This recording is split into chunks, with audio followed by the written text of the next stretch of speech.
Hello and welcome to Scrapping on the Fly. My name is Kristen and I'm here with day 18 of 30 Days of Sketches with Christy's Beautiful Life. Today's sketch is this great sketch with the hexagons, and it is brought to us by Katie Scott, who is half of the Scrappy sisters. And if you have not been on their YouTube channel, you should definitely check that out. There is my Dottie About Flare for today, and it goes along with our prompt, which is chevrons or arrows. And the sketch calls for 2 pictures, but I'm adding a third, and then I cut a few out already.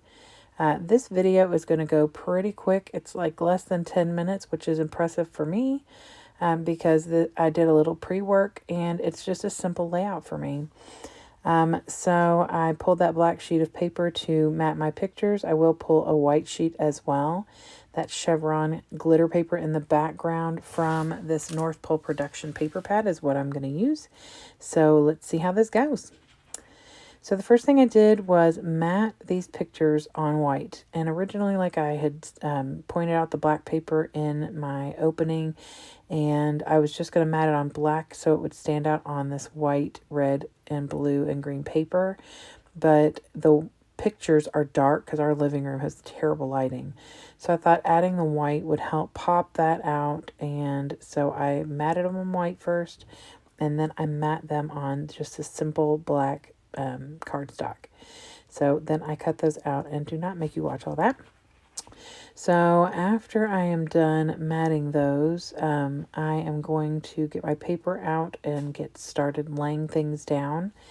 And I love this sketch. It can be super underdone and super overdone. I mean, you can be a more is more kind of person and just totally do this sketch up, or I lean a little bit more towards the simplistic minimalism, because other than adding an extra picture on here, for some reason I can't figure out why that is. I felt like that wasn't in the right direction, which is so funny because it was. I think my brain was just not working.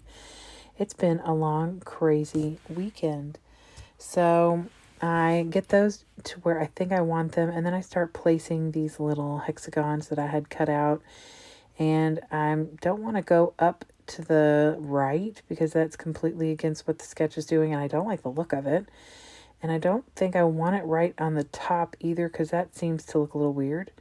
And I'm worried about there because there's a big gap. But then I decided I could put my flare from Dottie About Flare right there, and that helps cover the gap. So that makes me happy. So I am pretty thrilled with the way this layout is. Now, the hexagons in the sketch are overlapping the pictures, and I don't do that just because they're layered already, and it would have been like a decline. It would have been going down, and I didn't want to have to put anything else on foam. So I just put them down next to.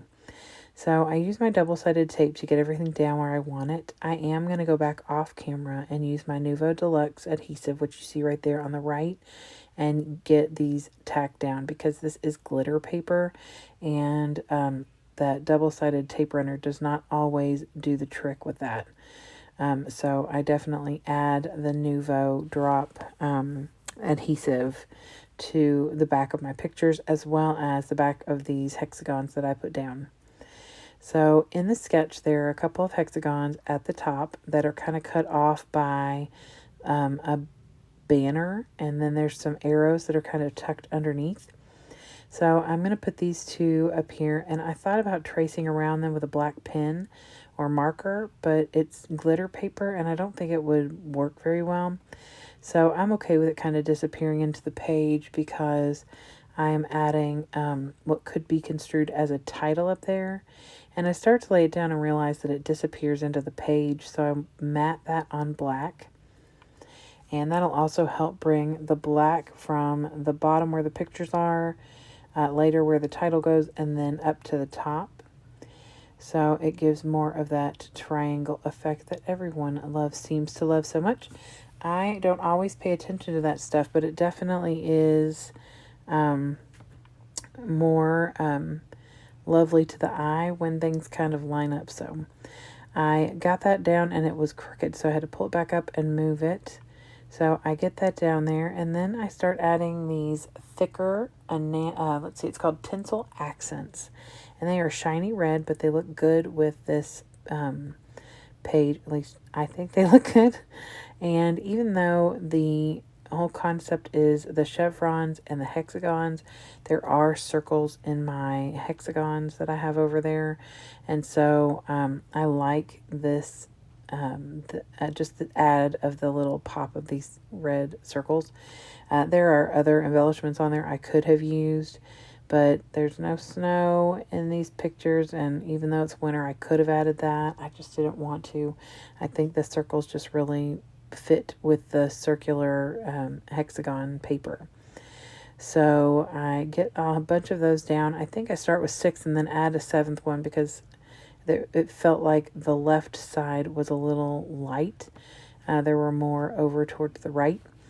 So I get those down, and then I am trying to figure out exactly where I want to put the other one of these little curvy bits.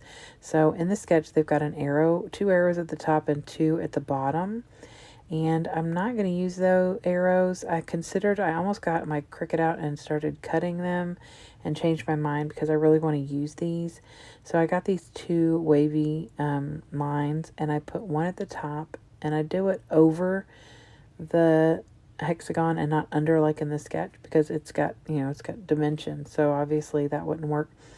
And then I put the other one at the bottom, and I'm going to add something down there at the bottom that will help bring that, it will help that look like it fits better. And it's not just some random little thing hanging out at the bottom of the page. So I put a couple more of these little circly bits up at the top.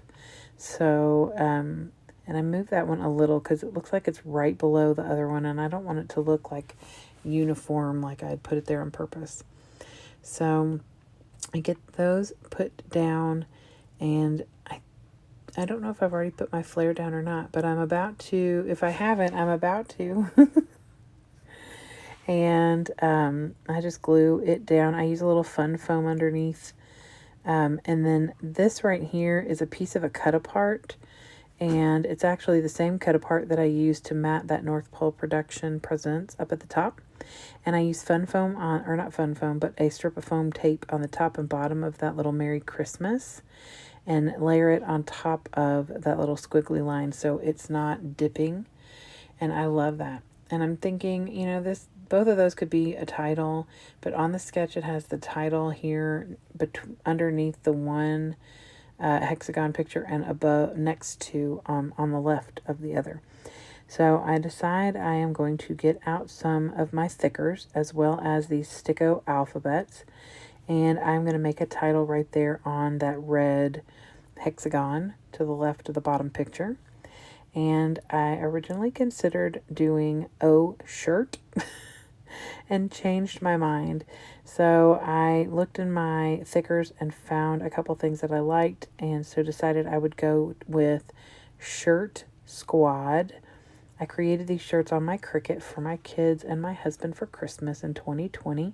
It was the year I got my most current Cricut, and I hadn't really done anything with vinyl before, and so I kind of got carried away, and everyone got something vinyled for Christmas that year, unless they got a scrapbook. So I spell out shirt with those Sticko foam stickers, and then I used the squad from this High Five thicker set, and I love it because it's outlined in white, so it stands out even though I overlaid it on the picture a little bit. And I love the way that looks. And so now I'm going to end up showing you some close-ups, and I'll be done. I'm really excited about how quickly it came together. It took me 28 minutes completely from start to finish without editing. And then I edited out a lot of stuff because you all didn't need to see me cut and glue.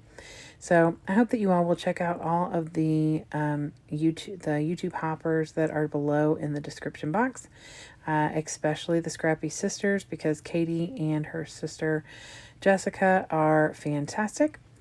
And I hope that you all will like and subscribe if you haven't already, and leave a comment below if you have anything to say. I would love to hear from you. And like I said, please check out all the people below that are hopping along, and I hope that you all get inspired. So have a happy day and happy scrapping.